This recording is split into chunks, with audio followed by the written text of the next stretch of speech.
Hi, welcome to our channel. Konidela Niharika మనకు తెలుసు, నాగేంద్ర బాబు గారి కూతురుగా కానే కాకుండా మెగా ఫ్యామిలీ నుంచి వచ్చిందనే కాకుండా ఒక ఆర్టిస్ట్గాను, యాంకర్గా గాను, ఒక నిర్మాతగాను మన అందరినీ అలరించిన విషయం. ఆమెకు అందరం ఫేవరెట్ అయిన విషయం అందరికీ తెలిసిందే. అయితే ఆమె వ్యక్తిగత జీవితంలో విడాకులు, ఆ విడాకుల తర్వాత ఆమె పరిస్థితులు ఇవన్నీ కూడా నెట్టింట్లో చాలాసార్లు వైరల్ అయినాయి. ఆమె విడాకుల విషయంలో చాలా చర్చే జరిగింది సోషల్ మీడియాలో. అయితే ఆమె వ్యక్తిగత జీవితం అయినప్పటికీ ఆమె యొక్క సెలబ్రిటీ స్థాయి హోదాలో ఉంది కాబట్టి ఆమె వ్యక్తిగతంగా జరిగేటువంటి ప్రధాన సంఘటనలు కానీ లేదా ఇతరత్ర విషయాల్లో అభిమానులకు కానీ, వీక్షకులకు కానీ, ప్రేక్షకులకు కానీ కాస్త ఇంట్రెస్ట్ ఉంటుందన్నమాట వాస్తవం.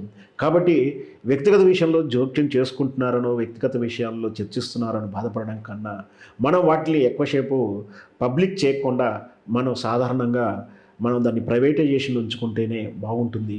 అంటే ఇక్కడ నేను చెప్పొచ్చే విషయం ఏంటంటే, కొనిదెల నిహారిక ఎప్పుడైతే తన పెళ్ళి తాలూకు వివరాలను, పెళ్లి ఏర్పాట్లను సోషల్ మీడియాలో పెట్టిందో ఆ రోజే అవన్నీ కూడా పబ్లిక్ ఇంట్రెస్టెడ్ ఐటమ్గా మారిపోయింది. తానే తమ వివాహ విషయాన్ని, టాపిక్ని పబ్లిక్ చేసినట్టుగా మనం భావించవచ్చు. అందుకే ఆ తర్వాత జరిగినటువంటి పరిణామ క్రమంలో ఆమె విడాకులు కూడా బాగా చర్చ జరిగింది. అయితే ఈ చర్చ కాస్త ఆమె వ్యక్తిగతమైనటువంటి మనోభావాలు దెబ్బతీసేలా, కుటుంబం యొక్క వ్యవహారాలలో ప్రతిష్టను దెబ్బతీసేలా చాలామంది విమర్శలు, వాక్యాలు, కామెంట్లు, ట్రోలింగ్స్ చాలా చేశారు. నిజంగా కూడా ఇది బాధాకరమైన విషయం అయినప్పటికీ ఎప్పుడైతే నేను మొదటి నుంచి చెప్తున్నట్టుగా నిహారిక వివాహం, విడాకులు వ్యక్తిగతమైనప్పటికీ ఎప్పుడైతే తన వివాహ సందర్భాన్ని అంతా కూడా సోషల్ ప్లాట్ఫామ్లో పబ్లిష్ చేసుకుందో కాబట్టి ఆ రోజు నుంచి ఆ వివాహం తర్వాత జరిగేటువంటి వేడుక కూడా అందరికి కూడా పబ్లిక్ పరంగానే చర్చించుకోవాల్సిన పరిస్థితిలోకి వచ్చింది. అంతే ఆరబోసుకున్న తర్వాత మనం ఏరుకుంటాము అంటే అది ఎలా ఉంటుందో ఇది కూడా అలాగే ఉంటుంది. మనం పబ్లిక్లో ఆరబెట్టుకున్నప్పుడే మనం ముందుగా జాగ్రత్త పడాల్సి ఉండే. అయితే ఈ ప్రస్తుతానికి ఈ టాపిక్ ఎందుకు అంటే, కొనిదెల నిహారిక ఒక ప్రైవేట్ ఛానల్లో మాట్లాడుతూ తమ వివాహం తర్వాత జరిగిన విడాకులు ఆమె ఏ విధంగా బాధపడింది, ఏ విధంగా మనోధైర్యాన్ని కోల్పోయిందో కూడా తెలియచేస్తూ, ఈ పరిస్థితుల్లో నేను చాలా ధైర్యంగా ఉండాల్సి వచ్చి చాలా ధైర్యంగా ఉన్నానని కూడా చెప్పింది. ఈ పరిస్థితిని చాలా జాగ్రత్తగా వ్యవహరించాలని చెప్తుంది.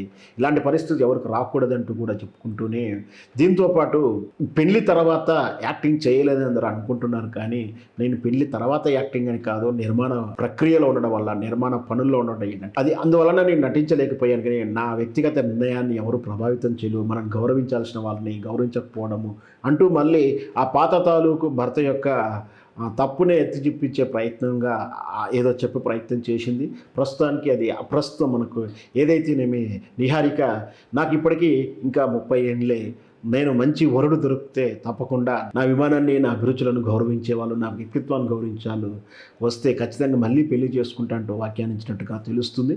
మొత్తం మీద ఏదైనా సరే సెలబ్రిటీస్ తమ వ్యక్తిగత వివరాలని ఈ విధంగా సోషల్ ప్లాట్ఫామ్లో పెట్టినప్పుడే ఆ తర్వాత కార్యక్రమాలను కూడా సోషల్ ప్లాట్ఫామ్లో చర్చ జరుగుతుంటుంది. ఆమె వివాహం ఆ వ్యక్తిగత విషయాలైనప్పటికీ తరచూ వివాహం గురించి సోషల్ మీడియాలోనూ, ప్రైవేట్ ఛానల్లో ఇట్లా బహిరంగంగా చర్చ చేయడము నిజంగా కూడా ఆ తర్వాత జరిగేటువంటి ట్రోలింగ్ కూడా ఫేస్ చేయడానికి సిద్ధంగా ఉండాల్సి ఉంటుందనేది నా అభిప్రాయం.